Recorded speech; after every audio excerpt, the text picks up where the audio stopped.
Why are there so many stories today of Christians deconstructing their faith? Is there a difference between deconstruction and deconversion? Should Christians doubt their faith? Well, these have been huge questions people have been talking about for a number of months, but it's also kind of bubbled to the surface recently and been a huge topic of conversation. My guest today, Jonathan McLatchie, is one of the smartest people that I know. He's an assistant professor, a writer, a debater, and a fellow at Discovery Institute, and has thought about this a lot, and it has a new ministry we're going to talk about. You can see it on his hat, not so subtle advertising. Talkaboutdoubts.com. We'll get into that, but first off, Jonathan, thanks for taking the time to join me. Sean, thanks so much for having me on. It's an honor. Yeah, you betcha. Well, let's just jump right in because there's a lot to cover on this topic, and I'm curious why you think we're seeing so many deconstruction stories today. Yeah, it's not clear whether uh, more people are deconverting at the moment or whether people are just feeling more open about sharing it publicly.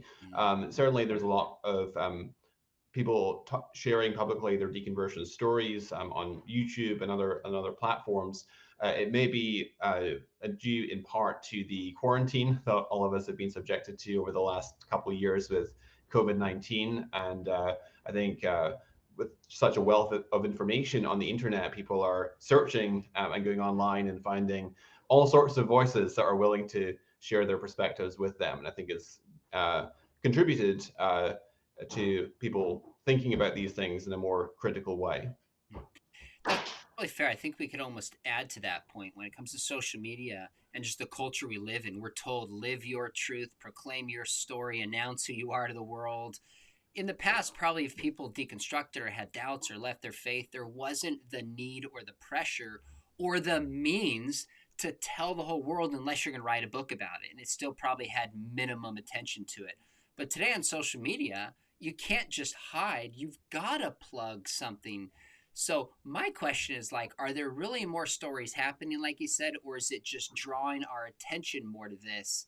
Because to be honest with you, there's some, other famous evangelist kids who've left their faith and they get a ton of press, but nobody does a story like, hey, apologist follows his father's footsteps. So I always wonder the point that you're making, but let's ask this question. Do you think this phenomena of deconstruction is new? Absolutely not. I mean, there's stories of deconstruction going back long time, to the dawn of Christianity and the early church. There's one excellent book called Crisis of Doubt, which is about stories of deconstruction and then subsequent reconstruction during 19th century England. And it's a really fascinating read. The author basically complains that how many books are out there on stories of deconstruction or deconversion in the 19th century. And he wanted to rectify that by talking about stories of reconstruction, where people had done an honest investigation into the evidence for Christianity, and having previously lost their faith, perhaps through reading David Strauss or someone like that, they found that actually Christianity is well supported by the evidence after all, and ended up coming back to faith. That is so fascinating. I'd never heard of that book before. That it's this phenomenon, at least I think you said the 19th century, but even in the church itself, in the scriptures itself, there's commandments. Stay strong in the faith. Don't leave the faith. There's a sense that people could even leave, at the time the New Testament documents were written. Do you think this phenomenon is going to go away? Do you think it's going to get bigger, stay the same? Like, if you had to guess, where do you think the phenomena of deconstruction is going? Well, it's absolutely not going to go away. And if anything, I think it's going to get bigger. And I think that now what we're seeing is only the beginning of this tsunami of people falling away from the faith. Wow. And I think there are a number of reasons for that. One is that as the church, we really haven't done a very good job of equipping people with the intellectual tools that they need to really think critically about the onslaught of information that people get online. And we haven't done a very good job of informing people about the positive case for Christianity. And so if you go on YouTube and search something like street epistemology, or you watch the atheist experience, and you find Christians that are so ill-equipped, and even the basics of why do you believe Jesus as opposed to Muhammad or some other religion, and they don't even know, the basics of how to defend the faith. And so that is a perfect recipe for people when they encounter a Bar Ehrman, for example, online. Uh, it's going to completely rock their faith and result in them deconverting rather than critically examining those and indeed contextualizing it within the positive case for Christianity. Those of you just joining us, we're here with Dr. Jonathan McLatchie talking about deconversion, deconstruction, how the church can and should respond. Do you have a sense, and this might be a speculative question, but do you have a sense of how many people that are leaving were just in the church but never truly followed Jesus versus those who are really in the faith and left? Like, I get asked that sometimes, and it's a complicated question because I always want to believe somebody, their story, and their experience. But many times when somebody's left and we have theological questions, I realize, gosh, in many cases, I'm not sure this person ever really understood or experienced the gospel firsthand. What's your take? That's a really good question, and I think that it's complicated. There's people. There's the deconversion community is very, very diverse. If you've talked to one deconvert, you've talked to one deconvert, right? Um, I um, I think that one of the worst things that you can say to someone that is deconstructing their faith or has deconverted from the Christian faith is you weren't really a Christian, because that's very offensive to people, especially people that grew up their lives in the church and really invested a lot in Christianity and then subsequently lost their faith. Now, of course, there's difference of thought within Christianity about whether someone can lose their salvation or whether if they do walk away, whether they actually had a relationship with Christ to begin with. But be that as it may, even from a kind of a more Calvinistic perspective, where someone cannot lose their salvation, and if they apostatize, that's evidence of them not having been in the faith. I would still distinguish between what you might call a soteriological sense Christian and a propositional assent sense Christian. Okay. And so I think that someone can be a Christian in the sense that they propositionally assent to the truth of Christianity, even irrespective of whether they have a genuine relationship with God and so forth. And of course, if you're an atheist, then you don't think anyone has a relationship with God in the first place anyway. That's fair enough. Hey, just for those who watch, we're going to take some questions as we get towards the end. So write your question down or repeat it in caps, write question. And for Dr. McLatchie, for myself, we'll do our best to tackle those. But let's clarify some terms. I get the impression when we're talking about deconstruction, sometimes people are talking past one another. And I've totally been guilty of this myself, using the term maybe in an equivocal fashion. So let's start with this distinction. Do you make a distinction between deconstruction and deconversion? Yeah, so deconstruction is a very popular term in common parlance, at least in recent couple of years. I think that deconstruction has a more classical usage, of course, which is essentially the words don't have objective meaning. It's kind of a postmodernist term. But the term deconstruction has become, as you know, co-opted in the community of people that are leaving Christianity. And basically, what it means, in the sense in which that community is using it, is taking apart the faith, critically examining long-held beliefs and traditions and so forth, and that can, of course, lead to deconversion, but it doesn't necessarily have to lead to deconversion. In fact, it can lead, at least in principle, to a more enriched faith, as one comes to terms with the objections to Christianity and the evidence for it. In fact, when I have kids, one of the things I want to do is to make sure that they understand all of the best objections to Christianity, that they hear them from me before they hear them from anyone else. Because I think that when you and I often work through atheist books like Bart Ehrman or other atheist authors with people that are struggling with faith, because I think that reading those books and thinking through them critically can help you to enrich your faith as you see how strong the evidence is and how weak the objections actually are when you think about them critically. I would make that distinction too, the deconstruction, and then we're going to get into 4 different ways that the word deconstruction is used.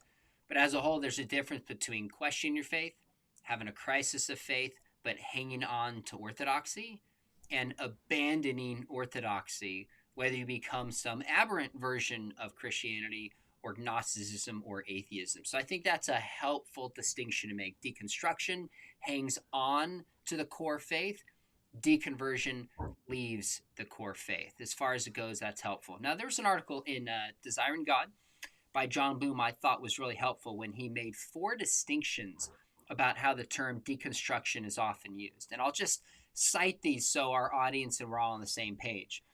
One is, he said, shedding unbiblical views adopted from culture.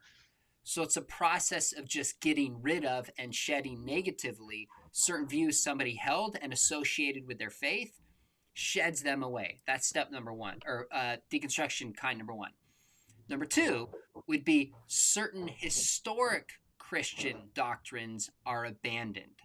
And I would say this might be in the case of not all, but in some progressive Christians who question things like the resurrection or the deity of Christ, some of those core doctrines. Still identify as Christian, but abandon some of the core doctrines. Third would be departure from Christianity entirely. Become a Buddhist, become an agnostic, become an atheist. That one's easy. And fourth, he says, is a kind of faith crisis, where somebody goes through an emotional questioning period, but holds on to their faith. So for me, I would say, and these are not necessarily in the best order, I would say 1 and 4, shedding unbiblical views, going through a faith crisis, I would be comfortable using the term deconstruction insofar as it goes, if that's what we mean by it. Now, your thought when we give those different definitions of deconstruction? Yeah, I think that's helpful. Yeah, I would agree with that way of parsing it out. That was the simplest, quickest answer. Would you add any other ways, Jonathan? Are there other ways that you can think of that deconstruction is used, or any of those you wouldn't apply? Or if not, that's fine. Just want to make sure we're nuancing this in a way that we make a distinction between shedding faulty beliefs, having a faith crisis, and abandoning core doctrine and the faith entirely. Yeah, yeah, I think that I don't really have much to add there. I think Okay. deconstruction is a healthy process in the sense that we might all of us have false beliefs, right? It's just we're not always aware of what our false beliefs are. If we were aware of what our false beliefs were, we'd change them. And so deconstruction is a healthy thing in that sense. But unfortunately, um, uh, there's an undisciplined way of going about deconstruction, and there's a disciplined way of going about it. Unfortunately, a lot of the people I've interacted with who are struggling with doubts, they engage with their doubts in an undisciplined way, where they essentially send the plane into a nosedive and panic Yeah. rather than actually taking the time to sit down and like when you're reading an atheist book on, say, the New Testament or the Old Testament or whatever, one of the key pieces of advice I would give is always make sure you check the primary sources for yourself. I, for example, when I study Bart Ehrman with people who are struggling with doubts, I would encourage people to look up the sources he cites for yourself. Look up the Bible references he quotes, because he often, unfortunately, misrepresents his sources. And if you don't look up the primary sources for yourself, you're never going to realize that. And so that's, I think, the key difference between disciplined deconstruction versus undisciplined. Okay. So we're going to get into how Christians should face doubts process wise.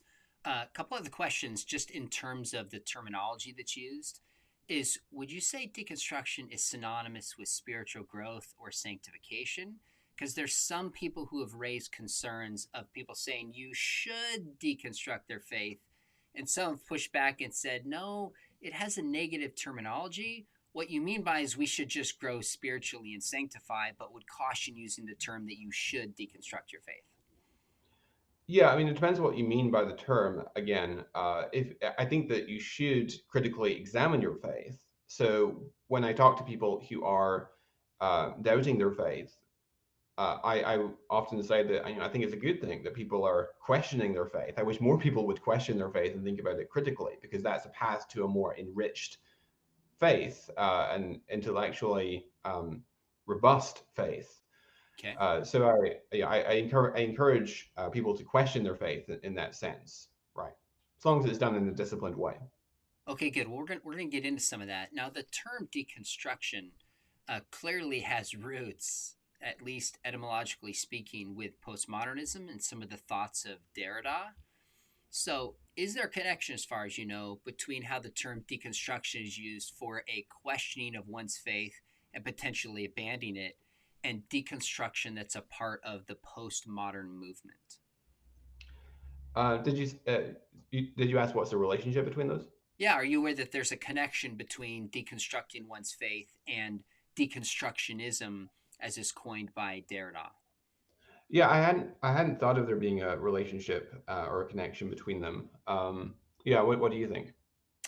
Yeah, see, that's a good question. I think there has to be. I'm not sure that people who use the term deconstruction of their faith have probably read Derrida.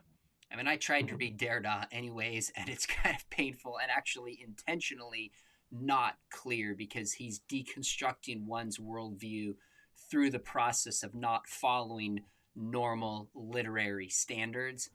So it's kind of an experience somebody has. So I don't know that most people who use deconstruction have taken the time to really read postmodern thought and what deconstructionism is. I've heard some people make that connection, and I just don't know. So if you're not aware, we can keep moving on. But it at least minimally makes me suspicious to a degree of whether Christians should use the term deconstruction since it has that baggage. What do you think? Yeah, I agree with that. And there's other people that have commented to the same effect that deconstruction is perhaps not the best term to use. There's a perfectly good traditional term, which is deconversion, for leaving the faith or experiencing doubts when you're questioning your faith. Deconstruction is used in that sense as a more modern term, and because of its baggage, as you put it, I would be, I think that caution about using the term in that sense is probably warranted. That's fair. I think we're going to use it. We're going to have to define our terms carefully and just make sure we nuance for our audience what we mean by deconstruction. So, not use it without at least that qualification. That's understandable.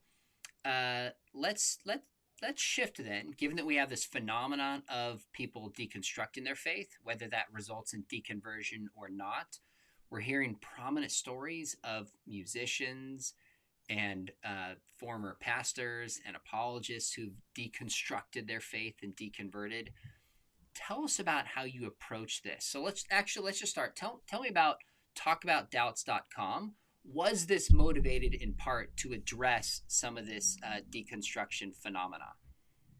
Yeah, so I have been doing this ministry privately on my personal website since 2016. Mm, And I've usually, when I did it on my personal website, I would get on average maybe one or two requests per week, which I was able to fit into my schedule just fine. And I'd reach out to the inquirer, set up a one-on-one Zoom call, and we talk about there are questions of concern and so forth. And then more recently, I had the idea to develop this into a ministry involving other people as well. So I started to build a team of other scholars and experts in various fields who were interested in having one-on-one calls with Christians who are wrestling with intellectual doubts concerning the veracity of the Christian faith. We've assembled a team now of more than 40 scholars and experts in different disciplines. We have New Testament scholars, we have philosophers, we have scientists, we have a couple of Old Testament scholars. mm, So we have theologians as well, and psychologists. And we basically, the way it works is we have an inquiry that will come into the website submitted through the forum at talkaboutdoubts.com. And then we distribute that to a relevant scholar who is qualified to address that particular concern. And then that scholar will get in touch with the inquirer directly instead of a one-on-one Zoom call to talk about their doubts with them in confidence. And um, we've been getting on average probably about 10 to 15 requests per week with talkaboutdoubts.com. And yeah, and we get a whole range of different topics. We get science questions and Bible questions and people struggling with emotional doubts and so forth. In terms of how I approach Christians who wrestle with doubts about their faith, I would try to help them to develop a protocol for working through doubts in an intellectually responsible way. As I said before, I think it's important to approach this in a disciplined way rather than undisciplined way. So I'd first of all encourage people to prioritize high stake objections over low stake objections. So a Okay. high stake objection to Christianity would be um, a challenge to, say, the resurrection of Jesus, or a challenge to whether Jesus even existed, or a challenge um, to the historicity of Moses in the Exodus, or something like that. That would be what I consider to be a high stakes objection. And then there are also low stake objections, such as, for instance, an objection to young Earth creationism, for example, for a young Earth creationist. Well, I would argue that there are very plausible hermeneutical approaches to the early chapters of Genesis, which are consistent with an old Earth perspective. And so, in my view, the evidence for Christianity is such that it is rational. It is more rational to revise one's theological view and become an old Earth creationist rather than abandoning Christianity. And so that's what I consider to be a low stakes objection, or an objection to eternal conscious torment, regardless of where people sit on that particular debate. I think that there are sufficiently plausible arguments from Scripture. I mean, John Stott, for example, probably the best known theologian who would defend that view. Um, and so the arguments, in my view, are sufficiently plausible, and that it's more rational to adopt an annihilationist perspective rather than abandoning Christianity in toto, and so forth. And so that these would be examples of low stake objections. And so a lot of people I talk to get so fixated on just the sheer number of low stake objections that they lose sight of the forest for the trees and miss the avalanche of positive confirmatory evidence. And so I encourage people to prioritize the high stake objections and try to focus on one issue at a time, rather than switch going from one thing to the Yeah. other and getting obsessive about all of the different topics that you could explore. So a lot of what you're doing is trying to help people reframe certain objections and maybe look at it in a way they hadn't before. When I get objections like, say, contradictions in the Bible, that's important, but I would consider it a lower stake objection, of course, than the resurrection. We could still know if Jesus rose from the grave if there were contradictions in the Bible. We'd have to rethink what inspiration means and obviously what inerrancy means and those doctrines, but I don't think it would take Christianity down with it. Finding the body of Jesus would. So I found Right. the same way when there's doubts, try and help people say, I'll kind of draw concentric circles. Is this in the center at the heart of the faith? Is it secondary? Is it tertiary? And just framing it that way I found helpful to people. Here's Right. I completely agree. And I would also like to distinguish between I do think that all discrepancies or alleged errors in the Bible are epistemically equivalent, meaning that they all carry the same weight. So, for instance, I distinguish between a good faith mistake versus a deliberate distortion of fact. If you discover that there are examples of, say, the gospel authors deliberately inventing whole pericopes, whole narratives, whole dialogues, then that's much more concerning than if they forgot exactly which day of the week that it happened. And so that's an important distinction, I think, to make as well. very helpful. In light of your experience, here's a great question. I'm just going to jump to earlier than normal, but Ethan asks a wonderful question. And let me bring it over here. Ethan Schill, sorry if I mispronounced that. He says, how do you suggest I minister to a friend who's experiencing doubts of their own? Yeah, so I would encourage you to set up a meeting with that person where you sit down and have a conversation about it in a deliberate way rather than kind of an ad hoc way, where you sit down and talk about the questions and concerns that that person has. Ask them to send you, say, a paragraph summarizing what their key concerns are, and then do your homework, do your research in advance of that conversation with them, and talk to them about what their concerns are, and also help them to develop protocols for thinking through doubts on their own intellectually responsible way, as I said. I think it's also important, by the way, to encourage people to distinguish between questions and objections, because not all questions are objections, right? A question can express an objection, but a question only becomes an objection when it has an additional premise, right? Either the extra premise would have to be either that we we don't know the answer, and if Christianity were true, we should expect to, or that we do know the answer, and that entails some sort of internal incoherence or is at odds with empirical evidence. Short of that extra premise, it only remains a question rather than an objection. So, for instance, one question I sometimes get asked at talkaboutdoubts.com is, what happens to those that have never heard the gospel? What about the Amazonian tribesman who's never had access to the gospel? And one of the things I'll say there is, okay, let's assume for the sake of argument that we don't know what God's arrangements are for such people. Okay, that's just a question we don't know the answer to. But we can nonetheless trust that God is good and that God is just, because we have justification for believing that to be so.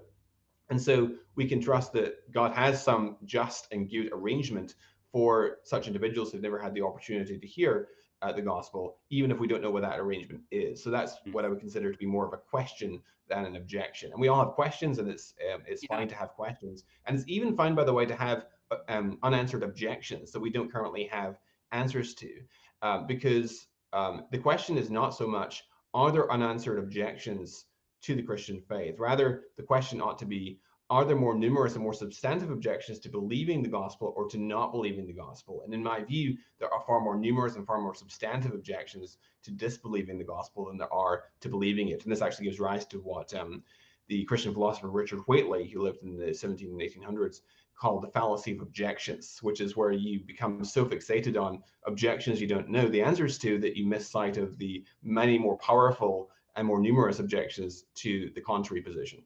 Mm. That's a great response. So one thing that I would say to encourage your friend Ethan is spend a lot of time just listening and try to get to the heart of the issue, because people can doubt for a range of different reasons. As Gary Habermas has written, I know you've read a lot of this, Jonathan, as Gary Habermas has written books that so much of doubt is emotional.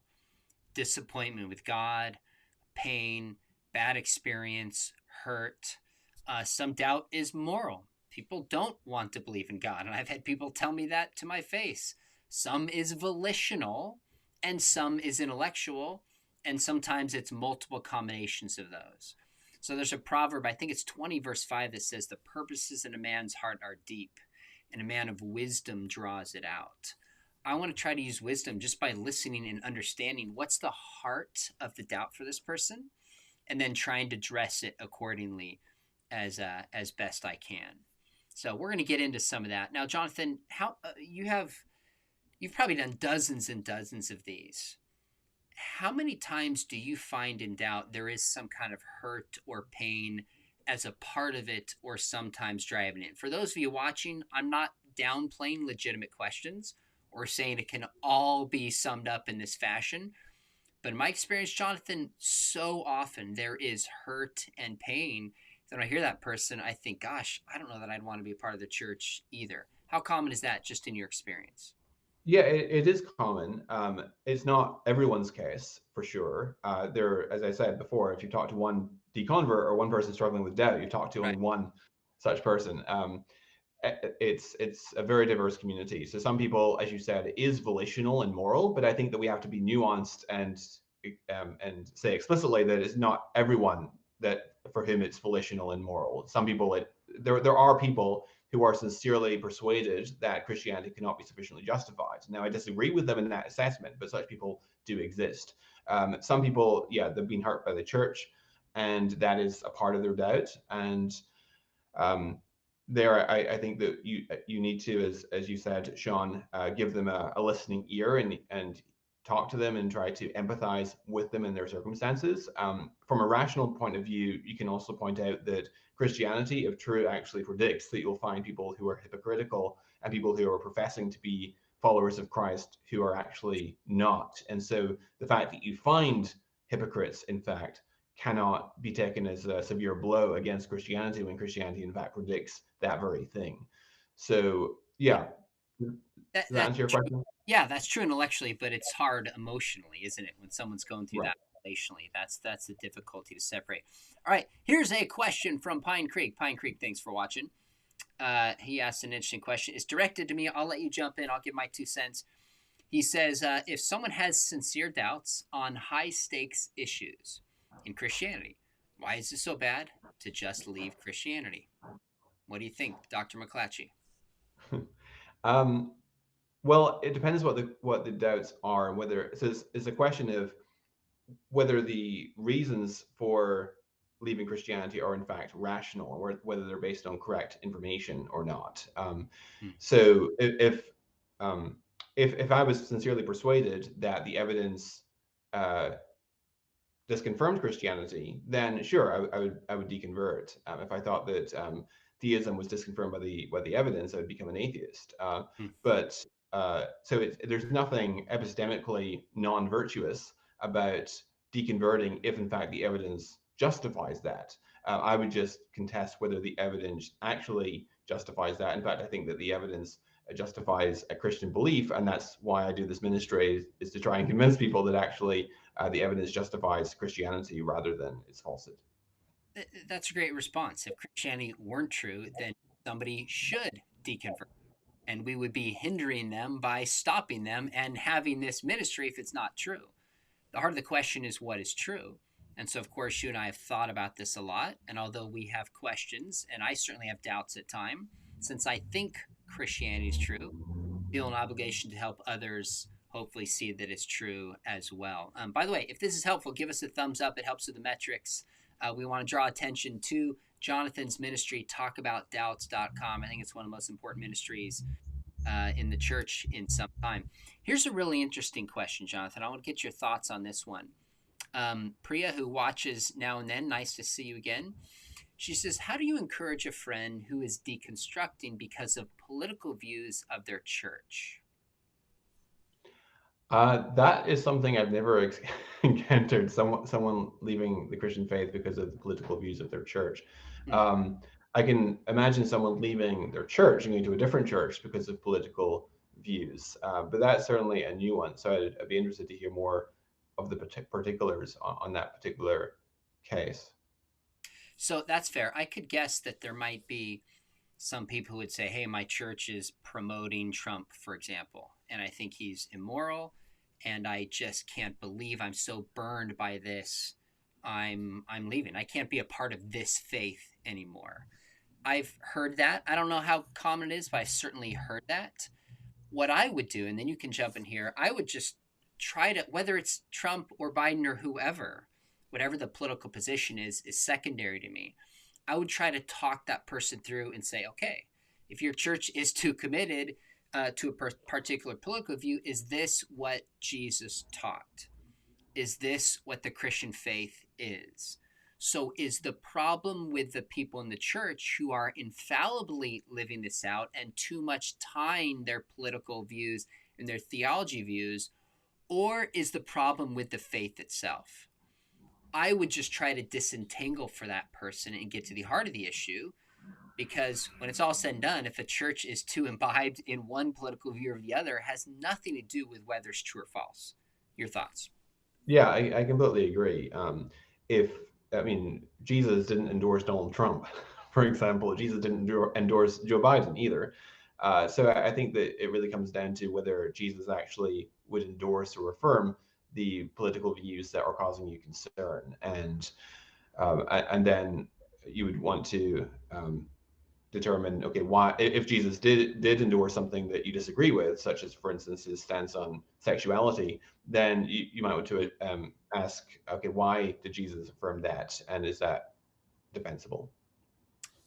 Fair enough. There's some great questions coming in, by the way. Let's just keep pulling from questions. If you do have a question for myself or Dr. McLatchie, just put question in caps so I can see it in the comments. The rest of you throw a comment in there. It just helps us anyways. Here's a very thoughtful question from Brian Purcell. He says, how do you deal with doubt if your church denomination says that if you don't believe this, then you aren't one of us? That can be a painful break. What do you think? Yeah, so I think that unfortunately, a lot of churches have a tendency to uh, have a my way or the highway type of approach to theology, where you have to, where they make the amount of the number of things that you have to assent to in order to Mm, be a Christian very high. So, for instance, there are um, churches that are very big on young Earth creationism, or King James onlyism, or um, and other ideas which are, or Calvinism, or other ideas which are, which shouldn't really be points of division between Christians. So there are first tier issues, and there are secondary tier issues, and there are third tier issues. The first tier issues do differentiate a Christian from a non-Christian, and these would be things like the resurrection, um, the uh, um, the deity of Christ, the Trinity, that kind of thing. And then there are secondary tier issues which don't differentiate a Christian from a non-Christian, but do differentiate which church you might go to versus another. So, for instance, views on baptism, adult baptism versus child baptism, for example. And that's, again, it's an important issue, but it doesn't determine your salvation. And then there are third tier issues, which really ought to be in-house discussions even among Christians of the same church. And examples of that would be whether you're a Calvinist or an Arminian, or whether you believe in eternal conscious torment or conditionalism, or and so forth. Does that make sense? Yeah, that's a great distinction. I would recognize, yeah, anytime you break with any community, it can be painful. So whenever I hear this, whether the issue is justified or not, my heart goes out because relationships are broken. But I think the key is to ask, is this an issue that a church should divide over or not? Yeah, if someone questions the resurrection, should divide. I would say the issue of pro life, when you're dealing with the most vulnerable amongst us, is that issue. I would hold that issue with marriage. I think it's a Catholic lowercase c issue. Scripture's clear on from beginning to the end, and historically speaking. If a church embraces racist ideas, you should break from that. So, really, we see precedent in the scripture that churches should say you have to believe certain things. And so we can make one mistake adding stuff to that that shouldn't be added in. That becomes legalistic. Or we can take away certain things that you should believe. That can become libertine. The key is to try to find what are those core issues and make sure we're not erring on one side or the other. I think that's the best that we can do. And people fall all sides of this. Great question. Thanks for waiting, Brian. Here is one I want to ask you, Jonathan, get your take on this one. This is from Godless Engineer. Says, I feel like what y'all are saying, I'm guessing this person might be from the South, just throwing it out there. I feel like what y'all are saying is that if someone isn't convinced by your arguments, then they just don't understand. Is that accurate? So someone doesn't believe because they just don't understand. If they understood more, they would believe. So obviously, I think that if someone is fully informed and being completely rational, then they will, in the long run at least, find Christianity to be true and well supported. That's just a necessary consequence of my belief that Christianity is true and supported by evidence. Um, so, um, so, does that make sense? Uh-huh. Yeah, that's fair. That's a pretty straightforward, quick response to this. That's fair. In one sense, we all hold beliefs that we think are true, or we wouldn't hold them. That's true politically, that's true historically, that's true when it comes to religion. Now, of course, the Christian worldview says that it's not just an intellectual movement to become a Christian, it's also a part of the heart and the will. It's a whole commitment, and all of that can get in the way according to what Scripture says. But fair enough. Okay, let's keep going here. If you have questions for Dr. McLatchie, we're talking about deconstruction, deconversion, how we should face doubts.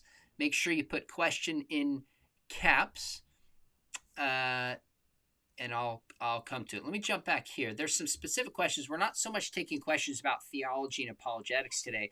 It's more so about how we face doubt, about deconstruction, etc. So tell me some of the common questions that you are hearing from people. Are there threads that tie them together, or people just all over the map when they come in with doubts? Yeah, it is rather all over the map, but there are certain things which are probably more common than others. Divine hiddenness is probably the most common.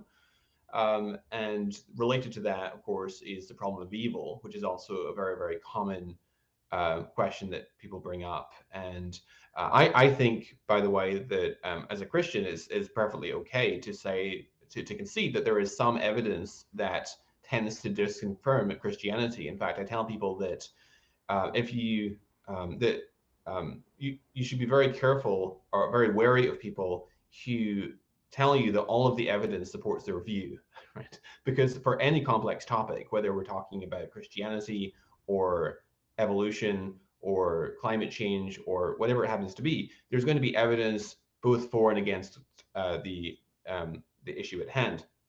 And so when it comes to something like the problem of evil, I do consider that to constitute some evidence that tends to disconfirm theism, namely that if it was the only evidence on the table, then I would obviously be an atheist. I just don't think it is the only evidence on the table, and I think that a lot of people tend to estimate the potency or strength of the problem of evil, because a lot of people are impressed with the sheer number of instances that we have of apparently gratuitous suffering in the world. And one thing that often gets missed is that these instances are not epistemically independent, right? They're epistemically dependent. If God has a morally sufficient justification for permitting one instance of evil, either natural or personal evil in the world, then he may well have a similar moral sufficient justification for permitting a second one, a third one, and so forth. And so it's not clear that the second instance of evil in the world carries the same evidential force as the first, and so forth. And so you have this problem of diminishing returns when multiplying examples. Whereas by contrast, with the case of Christianity, we not only have evidence that is extensive, but is also varied in kind. We have numerous categories of evidence that span multiple disciplines. And so when you take these two competing cumulative cases, I'm more inclined to favor the cumulative case that has more varied kinds of evidence. And when a certain evidential threshold is reached in support of theism and Christianity more particularly, it provides an indirect basis for thinking that there is some morally sufficient justification for the evil and apparent injustices that we see in this world, even if it currently eludes us. So that's kind of my approach on the problem of evil, which is probably the most popular question that comes in. Well, that fits my experience too. As you know, Jonathan, I teach the class, Why Does God Allow Evil, in our master's program. And one of the very first points that I make is the problem of evil is everywhere. So take debates about the environment. Are we destroying the environment? Are we ruining things? Discussions about race are about justice and injustice and ways that people have been hurt. LGBTQ conversation. Have we excluded people and dehumanized them and not loved them and cared for them? Gun control. Is it immoral to take somebody's guns? Does too much guns cause suffering and pain and hurt in society? All of this comes a problem of evil. I'm a big superhero guy. We kind of want to believe that we love superheroes, that there's somebody who can really get the bad guy and make things right that are unjust in the world. Now, I found when it comes to this, I'm curious on this part. I feel like if people come in with the assumption into my class that Sean's going to tell me why this bad thing happened, and that's their expectation, they're going to walk away disappointed. So I very quickly try to frame it for them and say, look, I can't answer why questions. A lot of things I don't know. We might not know this side of eternity.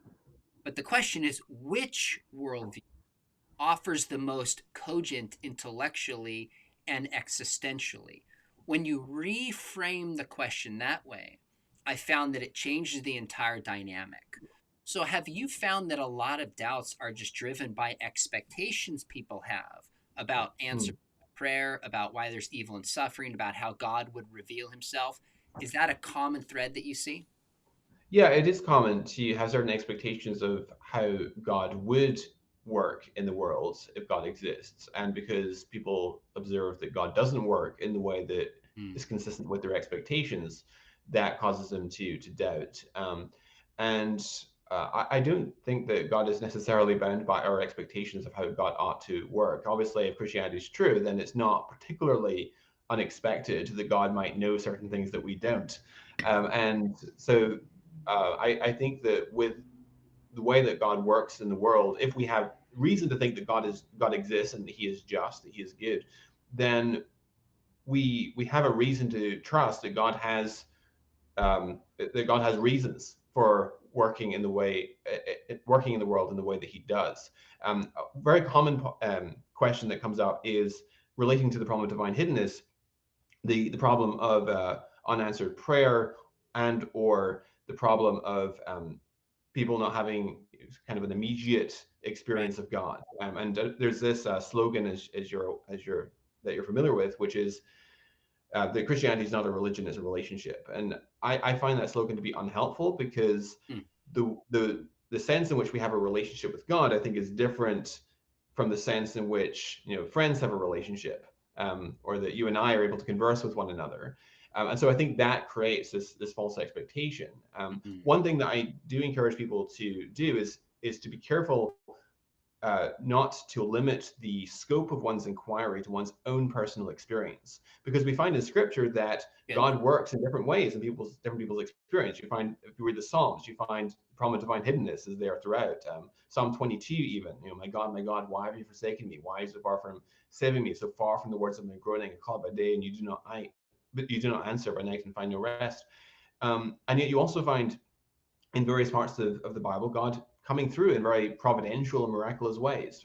You see that in the Exodus account, for example, or God's deliverance of the Jews from Babylonian exile, or the coming of Jesus, and so forth, and miraculous healings. So God works in different ways in different people's experience, and so it shouldn't be too surprising if the same thing happens in our own period. And as you're aware, there are books that have been written by the likes of Craig Keener, um, and other scholars. Lee Strobel has a book called The Case for Miracles on the same topic, which are looking at modern Yeah. contemporary miracle claims, some of which are, not all of them are, I think, robust, but there's enough of them that are quite credible, that I think that there's something to that. There are miracle claims which have independent attestation, some with medical experts giving testimony, and Yep. some with medical documentation.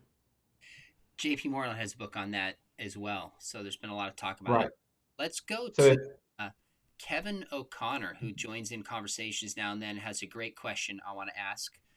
By the way, if you're new, if this is helpful, just give us a little thumbs up. It helps in the matrix to get the word out there. Kevin O'Connor says, "Why do we even draw a deconstruct, deconvert distinction? Why not just agree that we should follow the evidence and see where that leads, regardless of how orthodox our conclusions are?"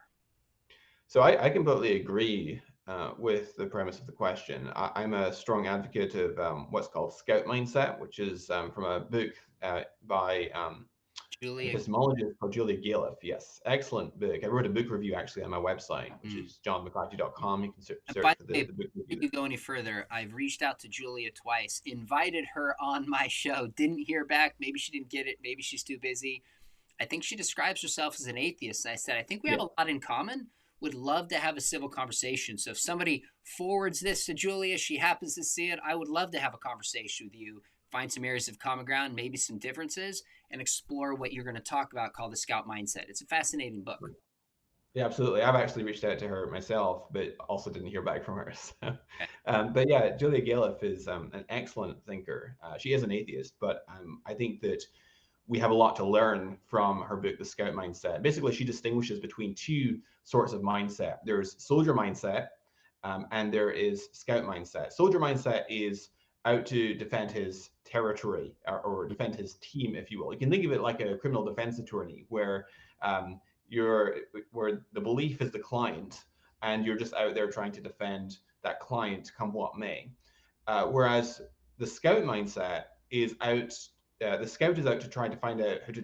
He's out to discover how the world really is, Yep. um, and he wants to uncover. Or he wants to acquire a better map of reality, and uh, and I think there's a certain level of scout and a certain level of soldier in all of us, and what we want to do is try to maximize our scout mindset and minimize our soldier mindset. So yeah, I think that I encourage people to investigate both sides of the issue. I make it a habit to read more atheist literature than Christian literature, because I want to try and to correct for my confirmation bias. Um, I tried to listen to more atheists on YouTube than I listened to Christians on YouTube, because I tried to correct for that confirmation bias. So I completely agree that we should try to objectively come to a conclusion about whether Christianity is true or not, and look at all of the voices that are making a case out there. I just happen to think that when you do that, the case supports Christianity. Hence, that's why you are a Christian, uh, Right. which is fair, and you've been clear about that, and you've laid it out there. Let's go to this question. Just popped up. Good timing. If you have a question, we have time for a few more. Just put question in caps. We're talking about doubt, deconversion, deconstruction is kind of the focus today. Oh, some were loaded. I lost it. Let me pull back here. Okay, here it is. MTMN Show says, is it okay to doubt and switch to another version of Christianity? Or is Protestant evangelicalism the only right denomination? So I think it's absolutely okay to doubt and switch denominations. I personally find Protestant evangelicalism to be the denominational perspective that most reflects what I understand to be the teaching of Scripture. But yeah, I absolutely encourage people to not take things for granted. There's a proverb in Proverbs 14, verse 15 that says, "A simple man believes everything, but the prudent gives thought to his steps." And I think that is very true. So yeah, I would encourage critical reflection on all beliefs that we hold. That's a great response. Now, technically, when we say Protestant evangelicalism, it's not really a denomination. You would think of Sure. within Protestant evangelicalism would be like Calvary Chapel, Southern Baptist, Right. EV Free. So there could be within Protestant evangelicalism. For me, as a Christian, I'm less concerned that somebody identifies as an evangelical, especially because of some of the larger just cultural misunderstanding about what that term even means, and some could That's argue true. baggage, but what we do with the person of Jesus on the essentials. So the secondary issues about church practice, age of the earth, they're not unimportant, but I'm far less concerned if someone goes to a different denomination, another branch of Orthodox Christianity. That's just a different conversation than somebody says, I'm not sure I think Christianity is even true. So I will just approach that person with just as much sensitivity and awareness of the questions they're asking and try to address them accordingly. And let me make it clear, like one of the things I do in conversation is I've had people say I'm losing my faith. And I'll say things like, just so you know, I love you no matter what. My care for you doesn't change whether you switch denominations, whether you become a progressive Christian, whether you become an atheist. Like, I will not stop loving somebody, my family included, just because they hold different beliefs. But because I'm a Christian, I want Christians and non Christians to see that Christianity is true. I think it'd be dishonest if I didn't approach it that way. Sure, completely agree. Let's see. Any other questions left here? I see a ton of comments, which is great. Boom, boom, boom. So you made a distinction earlier. If you have a last question, maybe I have time for one or two more. Just put it in caps because there's a lot of great comments. What distinction do you make between questioning and between doubting? Because I think you said you wouldn't encourage somebody to doubt their faith, but you'd encourage someone to question their faith. Yeah, I think it's healthy to ask questions, especially about why we believe what we believe. I distinguished earlier between questions and objections, right? We all have questions about all manner of things. How can Christ be both God and man at the same sense? How does it work to have two natures, for example? It's a very good question. Or what about the Amazonian tribesman that's never heard the gospel? Another great question. And we don't necessarily have completely complete and satisfactory answers to those questions. But a question isn't the same thing as having an objection. And as I said, I don't think there's anything wrong per se in doubting your faith. I think it's only wrong when it's done in an undisciplined manner, especially when people are only listening to the critical, skeptical side and are not listening to the positive case. And then it's just a downward spiral, which I think is an unhealthy approach. It's better to have a balanced diet where you're listening to thoughtful perspectives on both sides, and trying to come to an honest conclusion, and trying to do so as objectively as you can. That's good. And remember that oftentimes not just intellectual, like we said earlier. I encourage people to be honest with themselves. Do you want this to be true? Would you continue to believe it, even, if for whatever reason, get to the heart issue, the moral issue, the volitional issue? Whoa, a bunch are flying by here. Let's see. Let's see here. Let's jump on this one. I might have to reword a little bit. This is a thoughtful question, and maybe we have time for this and one more. Our Boaz, thanks for your question, says, do we raise children who decide to deconstruct because we major in the minors as mentors? So we didn't directly address this, but you've talked about secondary and essential issues. And I think really quickly, I want you to jump in here. I think that's often true. We often major on the age of the earth. And a person thinks, oh, I'm not sure I'm convinced the earth is young anymore, abandons their entire faith. So I think we do this in a lot of ways, and it can be damaging to our kids if we approach it this way. Your thoughts? Yeah, I completely agree. I like what Bobby Conway, how Bobby Conway puts it, which is, he says, I prefer to be as liberal as possible about my conservatism without lapsing into heresy. And I think, sorry? Go ahead. Keep going. I think that with the minors, we should be loose-handed. We should hold those with a loose grip. And with the majors, we should hold on to them, in correlation, in correspondence to the evidence. So, or in proportion to the evidence. So yeah, I think even something like inerrancy, a lot of churches will say basically, or insinuate that if there's a single error in the Bible, then the whole edifice collapses. And I think that's also a very unhealthy approach. As I said, I don't think that all errors are epistemically equivalent. I think that reliability is the high stakes issue. I don't think inerrancy is a high stakes issue. And I would add, I don't think it's necessarily just making minor things into major. It's the means by which we do it. Like we tell people, only idiots view scripture or the age of the earth or whatever the issue is. I don't want to pick on somebody in particular. Like we just state that the evidence is so solid and obvious. And then people meet really smart Christians, non-Christians, who see the world differently. And that emotionally can make us question, go, what else have I been told is really obviously true that there might be other smart views to as well. So you said you want to expose your kids to the toughest objections. I actually want to expose my kids to people who are likable, to people who see the world differently, not only intellectually, but relationally. And so, as you know, we've taken trips to Berkeley and Salt Lake City and to meet Muslims and just bringing people who see the world differently, who are nice, kind, gracious people. So it doesn't shock my kids when they discover just, they haven't been given a straw man, so to speak. So I found that a helpful approach as well. Two more questions, if that's okay, and then we'll call it. For sure. Two great questions that came in. I'm curious what you would say about this one. Oops, let me pull this back here. Ecamm went crazy on me. Okay, here we go. Question from Heaven Bound. What kind of doubt is a sin? So when does doubt become sinful, if at all?